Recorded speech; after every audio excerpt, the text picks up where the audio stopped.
are, it's exactly 17 years and a bit. So if you look at, it started in about July 89, 90. By 1990 I had the story in my mind already. And 87 rewrites later in 17 years, here we are at the stage. It's great, great feeling. Just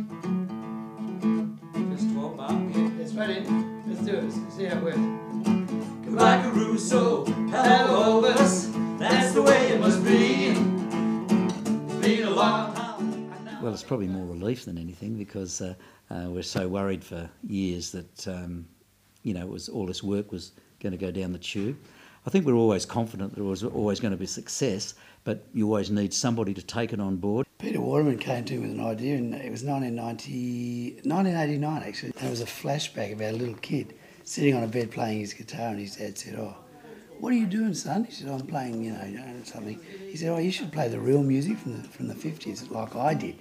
And the only thing I liked about it was he had a couple of good songs that sort of, I thought I could do something with these, a bit of reworking, and I'd probably be able to do it. We're in a band together, and after many years of being in a band in the 60s and 70s, we reformed again, this band called Flashback, and had a lot of the old friends from the old days, and we formed again and started to perform, and that's where the musical developed. It became virtually an obsession for both of us, where we were ringing each other up in the middle of the night and sneaking off to write little bits, and what do you think of this scene, and are we going to change this scene here? So it was a lot of early excitement, and it carried on from year after year till we finally got things happening. Well, I was a music teacher at Rossmine High. I started in 79 as head of music at Rossmine. I started their program. And then I went to Sacred Heart in the last 6 years, and that became even more focused on performing arts. So I was able to craft the show as one of our major productions. I think the most beneficial thing is seeing the kids actually end up being music teachers. Then you know you've done something right, And I love seeing kids develop through singing and song and music. My inspiration was writing. I love writing songs. I was already writing songs. I had a few hits too, a few hit songs that went really well. My idea was to help Peter write the show.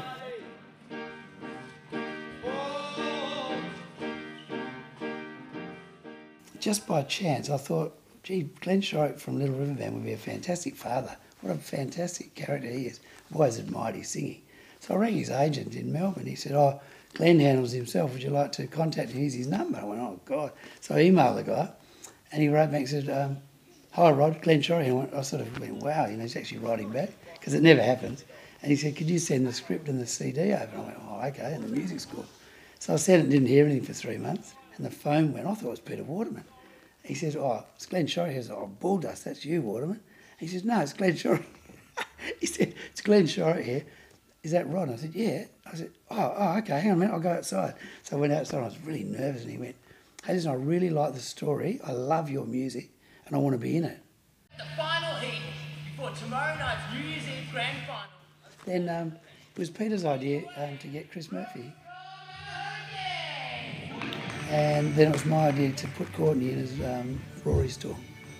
So it all worked out. Rod's the sort of powerhouse behind this whole thing. He wrote it, produced it, with help, of course, and he's lived it for a long time now, and he's still a great, enthusiastic person, and it's really good for me to work with people like that who are enthusiastic about their work. Migration was involved, which I relate to because I'm a migrant. I play a father whose lives were interrupted by moving to a new country, and this rock and roll came along, which happened to my father, so I could relate to that.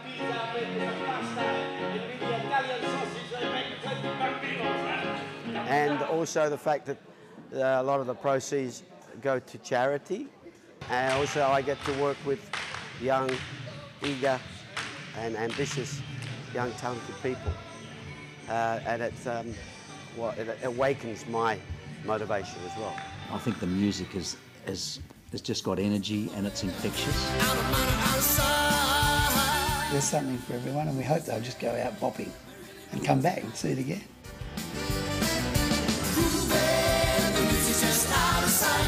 It's a locally produced, written and performed musical right here in Western Australia. This is its full-blown theatre production, and I'm pleased to be a part of it. It's wonderful. I drive past the Regal often going, it's there. The Cruisin banner's up. That, yeah, it means a lot. It's a hell of a lot. Cruisin'!